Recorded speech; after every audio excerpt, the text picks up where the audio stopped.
Welcome to this webinar sponsored by the BYU Management Society. I'm Rixa Oman, Executive Director of the Management Society. I'll be your moderator for today's event. We're so glad that you can join us. We're very pleased to have Cydni Tetro present on Women in Tech. Unfortunately, Sarah Jones, who is a co-founder with Cydni of the Women Tech Council, is unable to join us today. Just a few housekeeping items before we start. The audio portion of the presentation can be heard through the speakers on your computer, or you may prefer to call in, and instructions are on the screen panel to the right of your screen. During the presentation, all the participants will be muted. In other words, you can hear us, but we cannot hear you, and that's in order to deliver a clear presentation to everyone. You could ask questions on your control panel, and we'll try to get to them during the presentation. Many of you asked questions on the survey as you registered, and we've reviewed these questions and will respond to a number of them during the presentation. In addition, there will be a survey sent out after the webinar in which you could ask further questions if you want. Although we can't address everyone individually, this is helping us to direct the presentation today.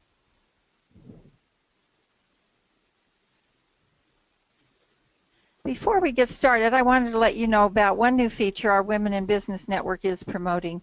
Today we're introducing our BYUMS Women's Network blog. The address is byuwomeninbusiness.blogspot.com. The purpose of this is to connect women from all stages of their careers to discuss personal, education, and career development, keep discussions in the context of faith, promote moral and ethical leadership, and continue the conversations that we start during these webinars. We encourage thoughtful and kind discussion, and we hope that you gain new insights by reading this and contributing to it so that we can continue our discussions. Now let me introduce our speaker today. Cydni Tetro is a leading technology executive in production validation, go-to-market strategies, product development, marketing, and technology. She was CEO and founder of venture-backed 3D+Me, a 3D printing personalization software platform that she recently sold. Prior to that, she spent 4 years at Disney in Imagineering, building products and businesses from technology research and launching those products into theme parks, ESPN, ABC, and Interactive. Prior to Disney, she was CEO, COO, and CMO at several successful technology companies. She's faculty for the Goldman Sachs 10K Small Business Program. She's chairman and president of the Women Tech Council, a nonprofit with more than 10,000 members in its community. She's built hundreds of technology products using the world's largest brands, retailers, and companies. These include Disney, Microsoft, Proofpoint, Ancestry, Marvel, Star Wars. The list goes on. Cydni holds a master's degree in business administration and a bachelor's in computer science from Brigham Young. We're so happy to have her today and hear of her story with Women in Tech. We hope you enjoy it as much as we think you will. And Cydni, here you go.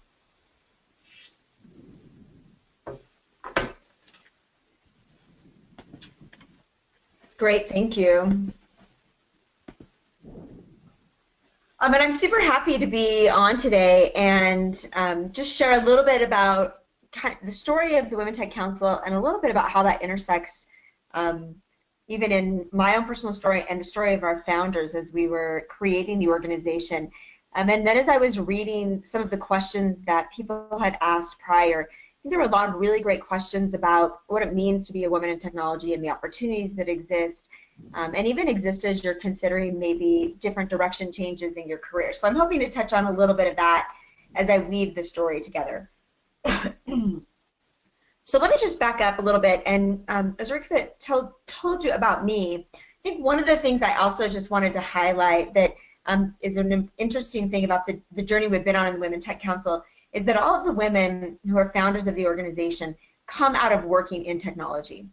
And because of that, you have this really great visibility into what it means to work in technology and what the potential opportunities are. And so, as mentioned, I did my undergrad in computer science, and in that program, I was one of 3 women. And it never really actually crossed my mind that I was one of 3 women in the program. I happened to do my minor in dance, where the opposite problem was true. But what was interesting is from very early on that although I was in a minority, I never thought about it as being in a minority. And I think that has kind of become an underlying theme for how we've even evolved the organization. When I had an opportunity, and I'll talk a little bit about this later, but for those of you who asked about what is it, how do you inspire young girls to go into pathways of STEM, I had an opportunity in high school to have a internship at a software company, be a software tester. And not only had I already kind of been interested in technology, but it really afforded me an opportunity to see all sorts of new things that were possible, and really started me on a career that when I went to college, I knew that if I had a technical degree, I'd have many opportunities. Even though I wasn't 100% committed to being a developer, I knew that understanding how technology would work would afford me opportunities. And so I don't look anything different than anyone else who, in the Women Tech Council board, or even in a large number of our community members who come through technical ranks where they're quite often the only woman at the table, and they've really had to build these careers out of that.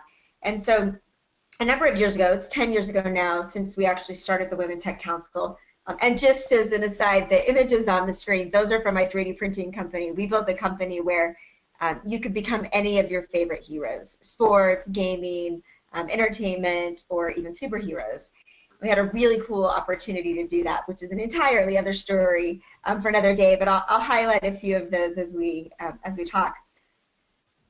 So when we were thinking of starting the Women Tech Council, it was an interesting thing because I've never really thought about myself as being, a woman in tech. But I was sitting down with a couple of friends that I had who are working in other companies. And there were a few things that we had in common. And one of the things that we had in common is that we all really loved technology. We loved different aspects of it. Some people came out of e-commerce and web, some came out of physical product and hardware, and others in software, and others in marketing, and others in some of the other services that are part of the technology ecosystem. Sarah at the time, she was a patent attorney who had come out of a double E degree. And so we all came out, but one of the things that was true is that we really loved what we were doing. We loved what technology afforded us. So we saw this interesting opportunity to say, is there a community that should or could exist behind that? And at the same time, we had this idea or this concept, and this is an interesting reflection even on your own careers. Reid Hoffman, the founder of LinkedIn, wrote a book called The Startup of You. The Startup of You is this idea that over the course of time, you own your career and that your job doesn't define your career. The job that you're in today really changes. Said today that the average person will have 7 jobs by the time they're 40. And a significant number of those will be actually different careers, so that you'll be moving and reinventing yourself. And so we were sitting down and we were talking, and we looked at this and we're like, we're passionate about technology. We think there's an opportunity to build a community for which we can really help women elevate and their talents be leveraged. And then at the same time, we were also thinking about this idea of how do you build a career where you create the impact and you help other people build opportunity. It kind of comes out of this Startup of You idea. And so we decided to go after building an organization that we thought we could do this. Now, a couple of things you should note about how we kind of think about the world. One of those is we really think like agile software developers, even when we were building the organization, which is kind of interesting. And by that, what I mean by that is we weren't exactly sure if what we were going to do could have the impact that we wanted. And so we started on a journey of doing a lot of validation and figuring out what we needed to create in order for people to really support it. So before we had this idea, literally 4 of us at lunch one day, we said, let's try it. So we said, well, let's go test it. And so we went down a path of, we reached out to the venture community, CEOs, leaders of state government, education, and men and women, CEOs and women inside of companies, and said, we think we're thinking of creating this organization. And if we do that, what does it need to do for you to support it? And across the board, everyone told us that if we focused on the economic impact of women, that would be the charter that they would support. And so from that moment on, that really became our lens by which we evaluated the impact the organization could create. How do we focus on the economic impact of women in technology? And the methodology that we used is always been this agile. Sometimes we have great ideas and sometimes we don't.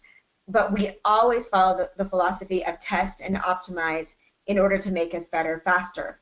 One of the interesting things about the Women Tech Council is that all the women who helped create it have full-time jobs working in technology. And so we're constantly thinking about the needs that we have as individuals trying to build careers, and at the same time how a community can help elevate and amplify those issues that are in front of them. So we started this path literally of testing and optimizing all of the ideas that we had.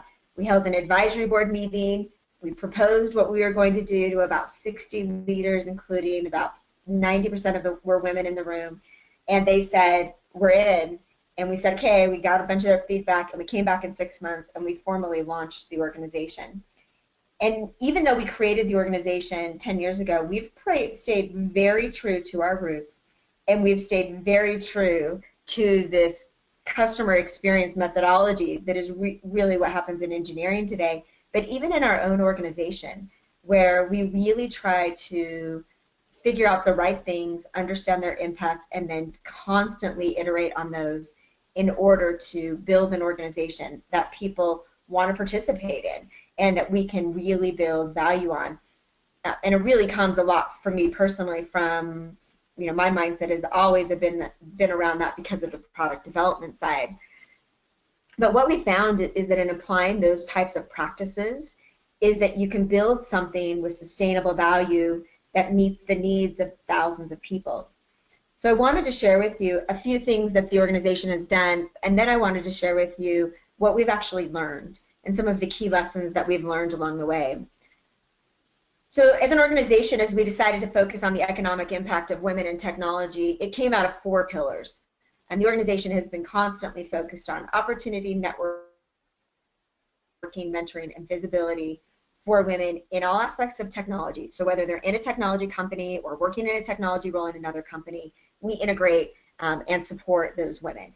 But one of the other things that makes the organization unique is that we also recognize the success of our careers is heavily dependent on other people. And so what we did is we include men in our community. About 30 to 40% of our advisory board are men, and they are always invited into and participate with us in activities. We even specifically target them as an audience so that we can include them in. And we've found that to be a really vital key to success. That what we didn't want to create was a women's program, but we wanted to create a program that's really focused on leveraging and valuing all the talent that diverse teams bring and then driving the impact of that.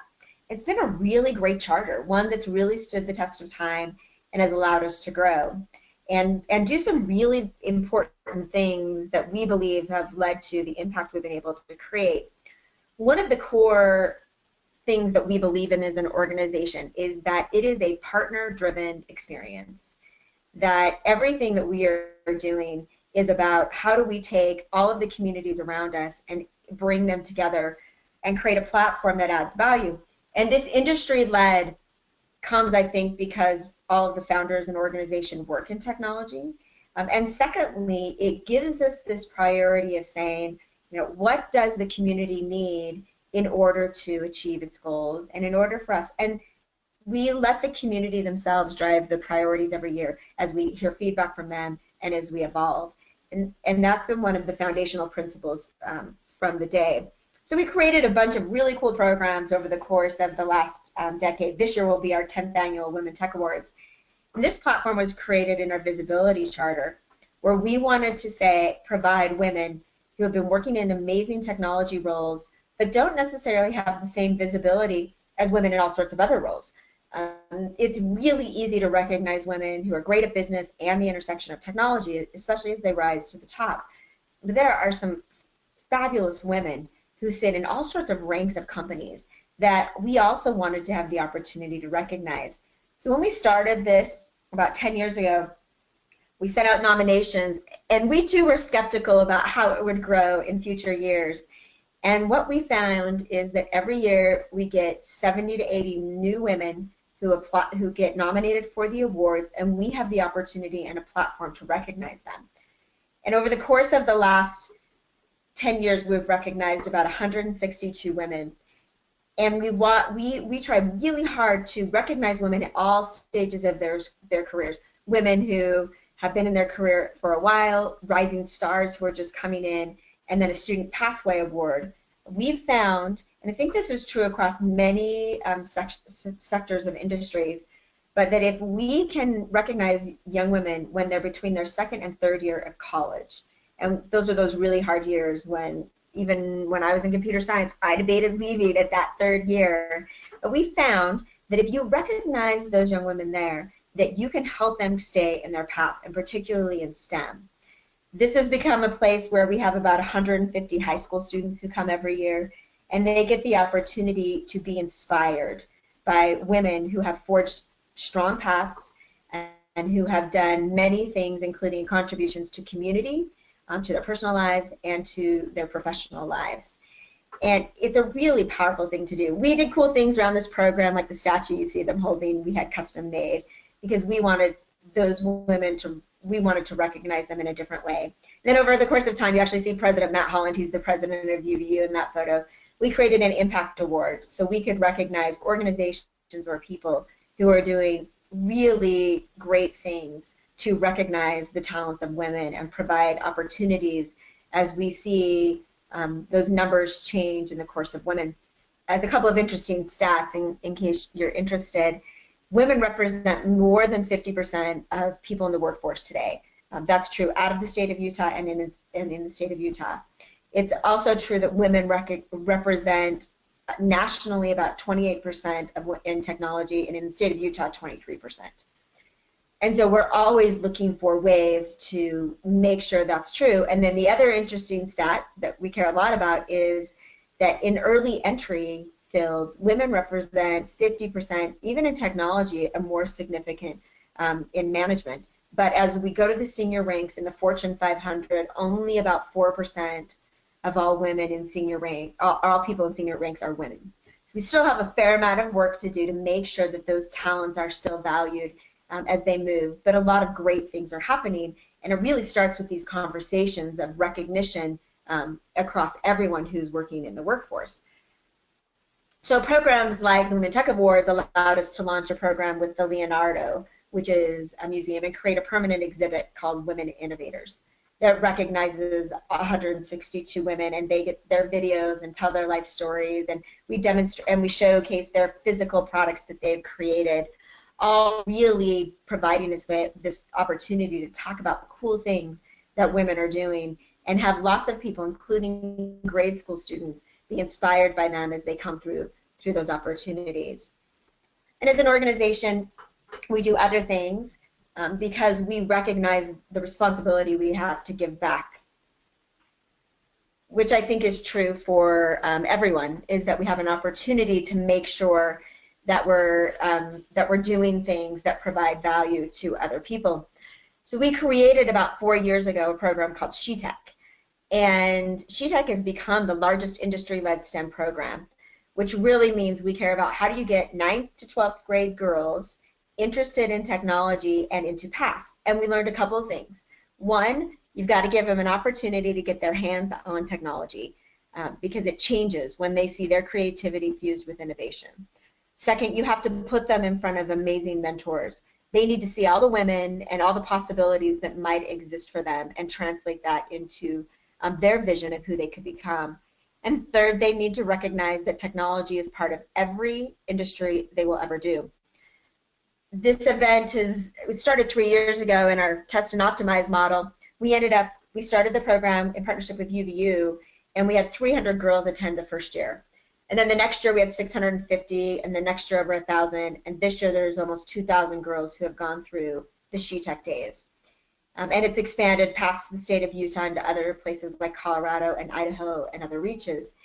And what we've learned is that by bringing industry and letting this become an industry-led event, that we're inspiring those girls to go and pursue STEM degrees. They get to do cool things. There's a chemistry demo on polymers. that makes something like instant snow. But the instant snow is the same thing that's used in movie making and the same thing used in other fast absorbing polymer areas. What we learn is when we give those tools to the girls, it's the first time they've thought about them. My favorite quotes from the girls are the ones where they say, it's the first time I realized I could be something, that I could be something else other than what a nurse or a teacher. We have a number of rural girls who come through. And I love the opportunity for them to do that and for their schools to embrace the opportunity. This is a place where this year 350 members of our industry community came and worked hands-on with those girls. And it works because those girls come in. And so now we're starting to track them as they get into universities and as they go through university and graduate. And the program continues to expand. And those are cool things where we get to create impact in general. Over the course of the organization, we've also created things like inclusion frameworks. We have a very large population of over 10,000. And so we've asked them, what are those women in technology, what are the things that are required, or how do you look at moving into other jobs or for promotions? So we rolled out an entire inclusion framework to the CEOs of the companies, and they have started embracing these conversations around, are we doing the right types of things to make sure that we have that diverse talent and we can optimize it and we can retain it. And that's been a really cool thing to see evolve over the last couple of years. A couple of weeks ago, we held a talent summit, and we actually had 8 technology companies stand on stage and pitch why women should work for their companies. And you learn really great things that the technology community is leading out on. Companies like Adobe talk about the fact that they offer 6-month full paid maternity leave and a month paid paternity leave. You're seeing our technology companies in droves move to policies like take your time off when you need it. They're not starting to no longer track time off. And so they're creating these flexible cultures where we still hold everyone highly accountable for delivery, but that do so in a way that embraces the flexibility that people need and really provides promotion and compensation and to do that. And I would say they're being driven to do that because talent is scarce, and diverse teams, all the data tells us they outperform. And so it kind of comes full circle back to where we started with this focus on the economic impact of women in technology. And as we've focused on that as an organization, you start to see that the programs line up with that, and the industry is also driving to that. So as I highlighted a couple of these programs, I really just wanted to point out that we are, as an organization, we've really focused on that. One of the things we've become known for is our ability to execute programs. We try to focus not on creating events, but creating on the sustainable programs that can create an impact and that make a difference in the lives of the people that are around us. And out of all of these efforts, there were a number of key learnings that we had that I thought might be interesting to share in the context of this conversation. As an organization, this is a quick snapshot of all the things we've been able to do, from education to the boardroom, and the types of, we map them to our 4 core visibility, opportunity, networking, and mentoring pillars, and make sure that the things we're doing meet our audience's needs as an organization, which is a significant task considering most of us are volunteers and we have a small paid staff that helps us accomplish this. But I really think it happens because we have this industry focus, and so those resources help us drive to delivery. So let me just share with you for a few minutes what we learned on this journey, because I think they're applicable to our own individual career development and what we've learned as an organization. This build economic value that I talked a little bit about, that really is at the core of what has made us successful. The idea that what we were building was really focused on the thing that matters in the industry. Of course, good things will come out of that.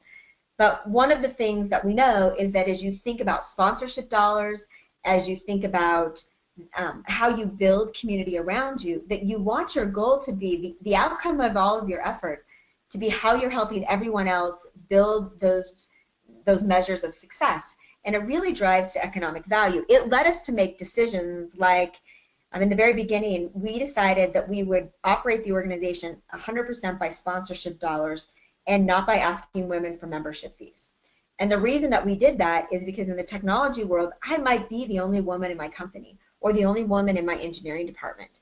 And we didn't want them to have to make a trade-off between coming to an event or not because they couldn't get budget for a membership. So we made a decision early on that was right in line with this, that said, we want to be inclusive. We want everyone to be able to come and support, and we will find other ways to fund the organization.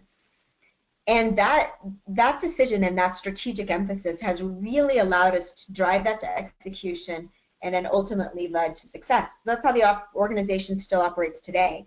We work by going after annual sponsorship and various other sponsorship programs to fund the organization.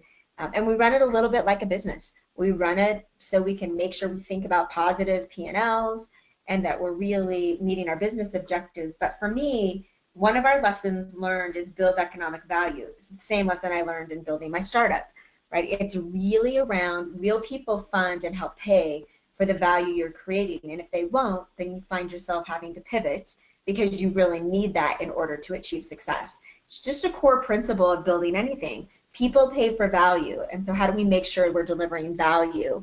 And as an organization in the early days, it was harder. We didn't have a track record. But today, as you move forward, you find that people are increasingly willing to sponsor you at better levels as you continue to add really impactful value that makes a difference. And I think this is a key builder for any of us building our own companies or organizations. One of the other things we have as an organization is this idea that I call the mentorship mindset. That as a community at large, we and all of our members care passionately about the ability to help other people. And we get asked this question all the time, so we have really formally tried to create paths. It's hard to create formal mentorship paths, but it is easy to create opportunities for people to meet each other, to see role models, to create intersections where they can go. And what I learned from our advisory board every time we come together is that this is a place they care, especially women as they develop more and more in their careers. The women that I associate with always think about the fact of how do I help those other people around me? How do I provide them feedback? How do I give them tools in order to help them excel in their career? And this mindset has become core to what we've built, that everyone around us, we need to have an opportunity to help. If we can help them become more successful, then we want to be able to do that. We've watched some stats from the Women Tech Awards over the years, and it's fascinating to see how quickly the networks of those women expand and the opportunities they have to meet new people and gain new opportunities because of just the visibility that it provides them. And then they get the opportunity to give back. When we see high school students and college students sit with those women, every year we get emails and people come up and say, it's the first time I even knew that that was an opportunity before me, or that I could figure out how to navigate my path to get to there. And so we've really embraced this idea of create a mentorship mindset and let that drive for our strategy for how do you create that. And I think it's an important learning for even ourselves in our own personal lives. How do we really help those people around us? One of my own personal barometers as I work with people and teams is, as I leave those people or teams, or as we move on, will they work with me again? Was I good enough, a good enough partner and a collaborator and or a leader for them, that the next time we have an opportunity to work together, they would jump at the chance? And I think that that's part of something that I care to develop, and I find that our community cares to develop that also. We also learned that it really has to be relationship centered. And this crosses not just building, nonprofit organization, but really everything we do in our lives. This is a picture from my 3D printing startup that I sold about just over a year and a half ago. Let me just tell you a quick story here. So we had a really crazy opportunity to work with the biggest brands and some of the biggest companies in the country when we were launching this. So I had done a partnership with Marvel and Star Wars and Hasbro, and we were working on a partnership with Walmart. And it was the relationships that we created that gave us the opportunity. I'm showing you the Iron Man here, but when we launched the company, I also really wanted the sports teams. I wanted Major League Baseball and the NFL and Major League Soccer. And I didn't come out of sports backgrounds. I had once done a sports startup, so I had some friends in that space, but that was not my deep relationship based. But one of the guys I had done that startup with, he knew everyone in sports. He worked in that industry. And I called him up and I said, hey, will you help provide me introductions into the NFL and Major League Baseball and Major League Soccer? And without even hesitation, he says, yeah, he said yes. And as I've reflected back on that many times, I really think it's because the approach from the beginning, even years before we would work together, had been focused on building relationships that had value and that could last past that moment of interaction. And those relationships themselves led to many other opportunities. It led us to closing Major League Baseball and the NFL and going to the World Series and the Super Bowl. And in the case of Marvel and Hasbro, that relationship led to many other opportunities. We jointly launched in 60 days to Walmart because we created these relationships where both parties saw value. And I think that's a really important thing, that you close business and you create opportunity by being focused on relationships and how you can create value on both sides of that in order to get the return. And that's what happened for me in our company in 3D+Me. Those relationships continue to grant us more and more opportunities in order to do other things. I have seen that happen in the Women Tech Council, that as we pull in and build relationships with parties, we come up and we invent new things to work on together, new ways to create impact. But it's because we have a strong sensitivity to relationships. Sarah, she sometimes gives me a hard time about a story a long time ago where she said, the one thing you know about Sid is that if there's ever an issue with anything, that her answer will be, you should just go to lunch. And as she's said that to me a few times over the last year, I've thought deeply about it, because that is what I say. I say, if you need to solve problems, if you're frustrated with someone, if something's not working out, the best approach is to go to lunch. And the go to lunch strategy is because it is relationship centered. You need to be able to relate to people, to understand what's going on in order to build a platform of value. And we've learned that time and time in the organization. We consciously go through all of the partners over the course of the year and make sure we're doing things that they believe are valuable. And we check in with them and we ask them and we see what they want, difference they want to make, and so that we meet the needs that they have while still building something that can have impact. And this relationship-centered thing has been one of the key values. We find that people who don't understand relationships have a hard time being able to build sustainability in programs past that, because relationships are at the core of everything, and even for me personally, every career opportunity that I've had. And we also think about one of the 4 things that we've learned is what I'll call build sustainable value. We believe that it's very important, and we've learned along the way, that what you should really be about is creating sustainable programs that create consistent value. SheTech for us is one of those great examples. This year you stood in the big gym, and there's 1,200 high school girls at one of our events, and those girls are all being inspired, and we've created something that has value past the moment. Because it has value past the moment, it gives you an opportunity to reach back to them, to create more touch points, to create things that year over year draws companies, draws girls, creates pathways, creates internships into those. Last year when we decided we wanted to expand the program and at least double it, if not triple it, we received a grant to help us do that. And we went as part of that grant and asked our industry partners, companies like Dell EMC and a number of those other ones on those, Pluralsight, Jomo, if they would offer internships to high school girls as part of that. And we had 13 companies step up and offer over 250 internships to high school girls. And they didn't do that just because they did it, because they recognized this program created sustainable value and opportunities that could really mean something for those girls. I think about my own individual career, the places I decide to spend my time, an organization like the Women Tech Council. The opportunity to build sustainable value is really what we're about. I find personally that when I'm in times of career transition, which I find myself sometimes right now, that this is one of those topics that weighs on me. What is the thing that I should do where I create value that can leverage my talents and that can create the return that makes sense? And I think the same types of questions are always asked about an organization that you create or where you're headed. what is the thing that I can spend my time where I create sustainable value and help contribute to the success and impact of things that other people care about. And we've learned that by focusing on sustainable value, we create programs that survive year over year and that grow year over year, and that we can activate communities as we have new ideas. This last year, we decided to launch a program called the Hour of Code and provide students from K through 12 a coding module. So our partner Dell EMC jumped on board and they helped us create it. But the coolest part about it was that in the matter of the first 24 hours, we had 3,500 students who went through and actually did the program. And we got to do some fun recognition from them and get recognized by the White House. But all of that happened because we had created a platform with sustainable value, and that people recognize that if you participate with it, that you can be involved and get return. And so I challenge all of us to make sure that as we're building those things out in our lives, that we're creating sustainable value. And then one of the other things that kind of underlies all of that I think you can hear is interwoven between everything is this idea of being able to focus on impact.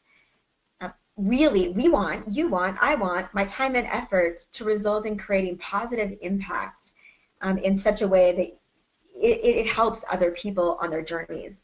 And that tied to that, when you tie that back to those economic drivers, we focus on impact. We measure impact of our events. How many people participated? What was their engagement? What do they do next? What are the number of new connections that they made because they were here and part of the conversation?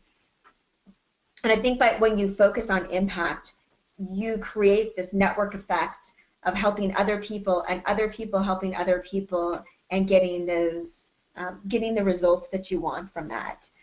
And so over the course of us building, the Women Tech Council, we've learned those things. We've learned a lot of those things. And as I reflect on, my journey in technology and some of those learnings, why do I spend my time on this, or why does anyone spend their time? I think it's because of those things. The opportunity to create impact, to help the world around you, to provide opportunities for other people. For me individually, one of the interesting things that has happened that I didn't anticipate going in is an opportunity to create a network of men and women that I most likely never would have had my life's path intersect with. I worked for technology companies. I was a chief marketing officer at a company at the time that we started this. And I was really the only woman in the company. And when we created this, I now know thousands of women who are doing great things in their careers. They are providing great opportunities for people around them. And they help me build my network, provide advice for my career, provide mentorship for me, and help me figure out that path that I think we all struggle with.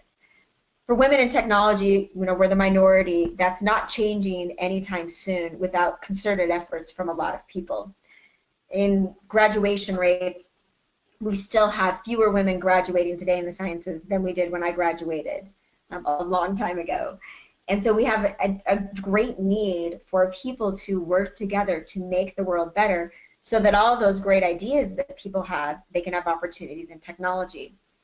One of the things that I will just mention that I love about technology is that technology affords so many different opportunities for women to balance everything that they're doing in their world. I have a family, and so I have to figure out how to balance that. Technology is one of those industries where in today's world, you can't take a conference call from home, or you can't take a conference call before you're going to step over to the soccer game. And you can be working on your computer from many different locations. So we're finding that the world is embracing that, and the need for the female perspective is highly integrated in. And so we're looking, for ways and opportunities. And just to bring in some of the questions I do see many opportunities for women, even if they're doing returnships, they're entering back into the workforce. At the Talent Innovation Summit, if you're interested, the video will be posted shortly on the womentechcouncil.org website. But a bunch of companies pitched why women should work for them. And Chatbooks, one of the Utah-based companies, they talked about the fact that they have an entire workforce that they call their mom force. And their mom force are all women who are balancing work and life, and most of them are working part-time, and they're working from home, and they're helping create an entire community around that company. So I think there's many opportunities. I think that's one of the great things about technology is that you have an opportunity to do so many different things and support so many different types of work styles. You know, if you're re-entering the workforce, I have a really good friend who about 10 years ago, she'd taken about 15 years off, and she decided to come back in. And I've watched her over the last 10 years build a really great career. And now she heads up a complete sales and marketing organization for a software company. And she came back in and she came back up to speed. And there's many, many programs right now focused on helping women at all stages, whether they're just entering a career or they're looking to go back, really enter into the technology sector. And I really believe that you can do that if you're interested.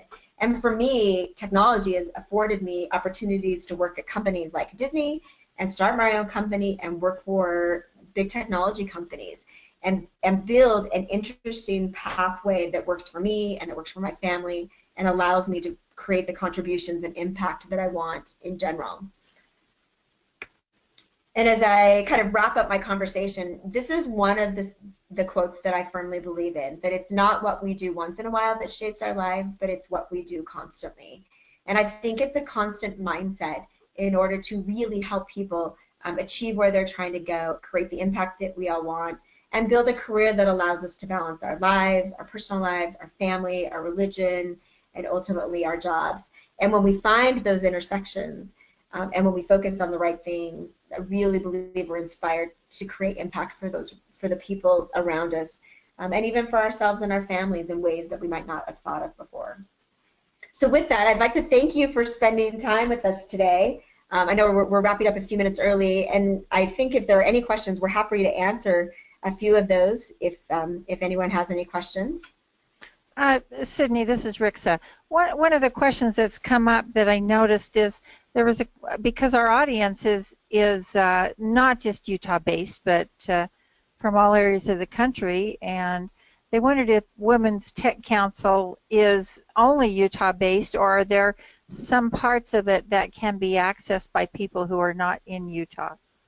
Yeah, that's a great question. When we created the organization, we actually did not ever want it to be only Utah focused, although we were obviously living here at the time. Our SheTech program has branched across the country. It's going to go through another massive expansion this year.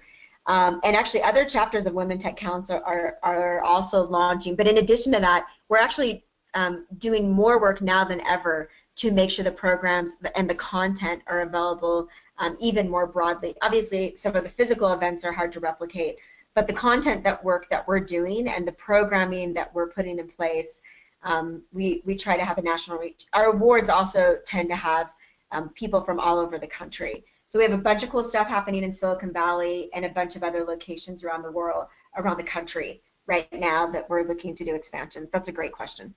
Oh, that's great. So would they access your website then to find information about things maybe that they can access?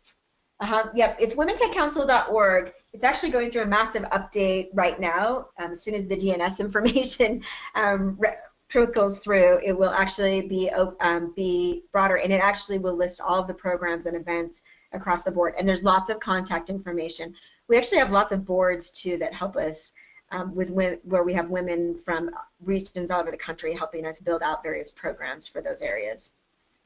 Oh, that's wonderful, because I'm sure there's a lot of people listening that are thinking, okay, I want to be involved. This is something I want to encourage my daughters, my nieces, my grandchildren to be involved in. In fact, that's what I found myself thinking too, is one of the things I wondered is I love the SheTech idea of inspiring girls in high school, because I think that many times their focus or their vision is so narrow until they're exposed to things that help them to see there's so much more in the world that they could be doing, and opportunities that they could be so talented in and be able to really do a lot with.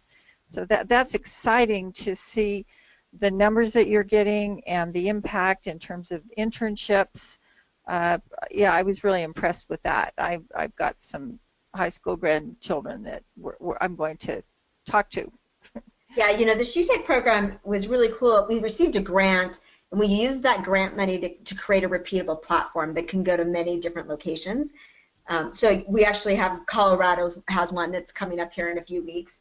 But it's already started to bridge out, because what we wanted to do, to your point, is create a platform that can reach, it's hard to create curriculum, all the tools, all the infrastructure, but we felt from that experience that we could create a platform that could be picked up and dropped into many locations so that it can have reach. We're working on a couple of national locations for the next year, but we also just created a platform that could expand to many areas for that exact reason.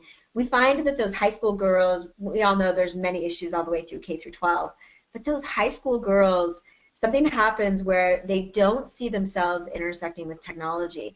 And the opportunity to introduce technology into the ways they think, show them what it means if they're interested in fashion, or even if they're interested in dance, or if they're interested in math or engineering, or whatever that side of that is.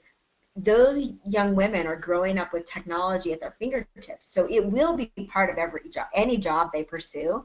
We found if we can give them those ideas, we put 3D printing pens in their hands, we show them how to make robots, and all of a sudden they recognize and start to think about how technology could align with their passions.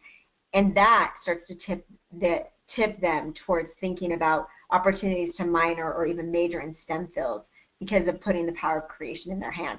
For me, that's the most inspiring part about it. One of the cool things we do at SheTech is the afternoon is actually what we call a tech challenge. The girls are getting some technology problem, and then we take them through the whole process of brainstorming, vetting ideas, coming up with a solution, designing a solution, and then they actually pitch. So they pitch to judges and teams win right there in the afternoon.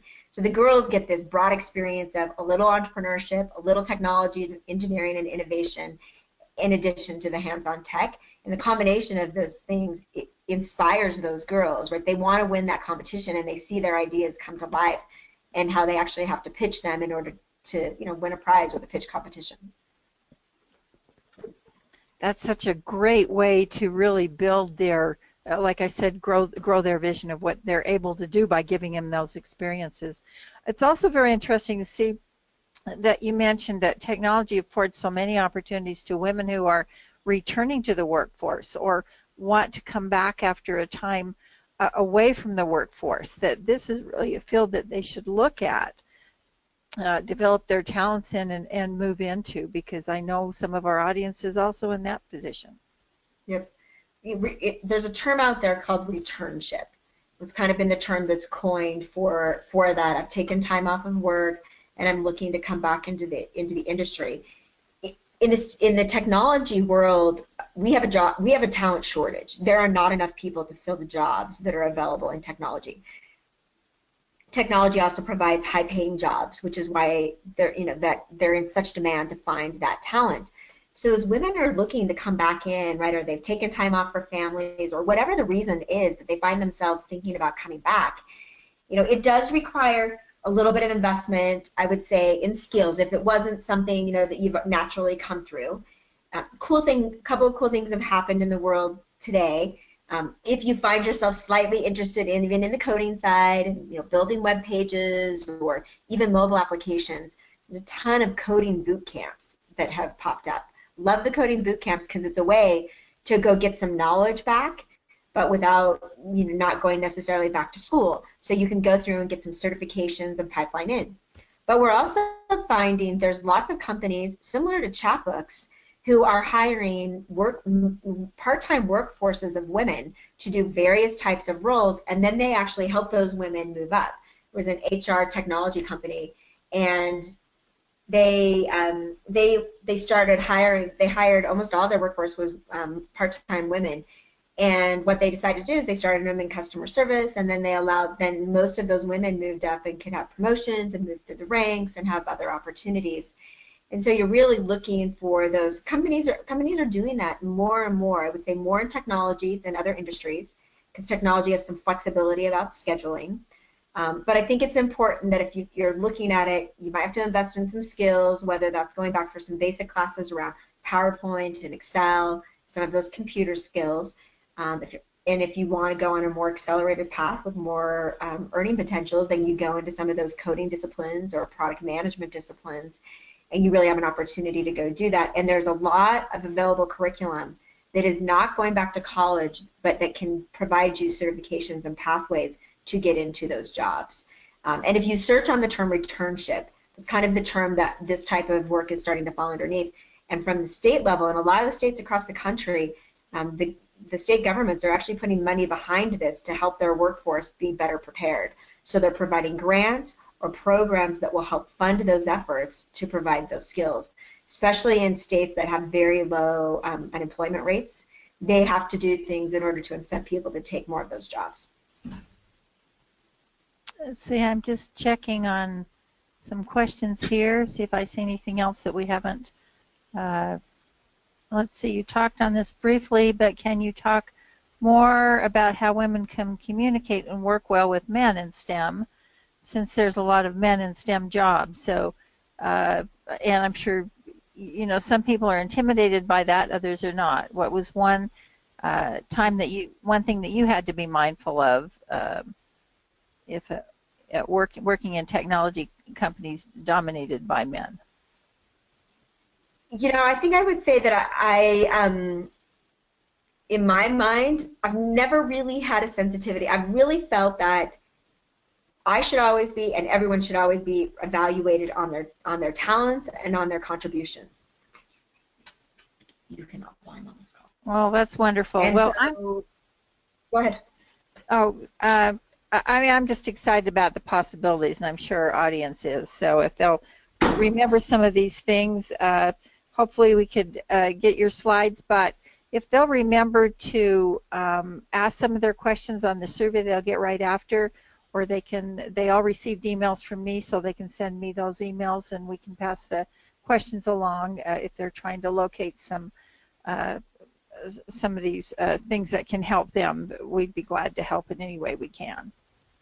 Any final words? Oh, I appreciate the opportunity to do it. You know, someone who came through, you know, BYU, my undergrad and my graduate, just have a deep appreciation for all of the great, talented women out there and the opportunities that together we can build by recognizing people's talents and helping them really reach their full potential.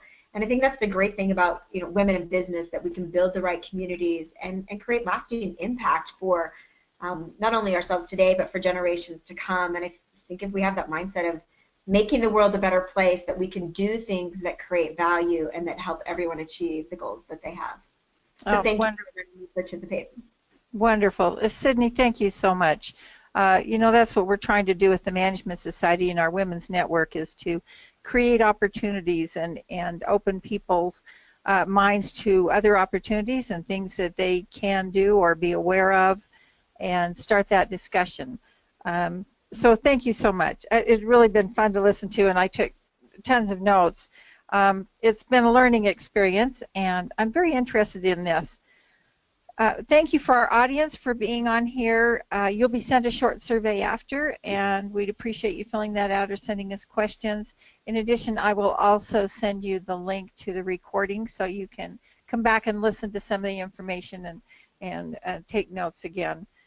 Also, I want to remind you about the blog. This would be a great topic to have a discussion on and post some of those resources. So I'll work to get some of the websites up and things like that up on our blog as well. Thank you again so much. We appreciate you being on it, and we hope you have a great day, and that we can all continue to work together to help each other move forward in areas that we're interested in, that we can make so much impact.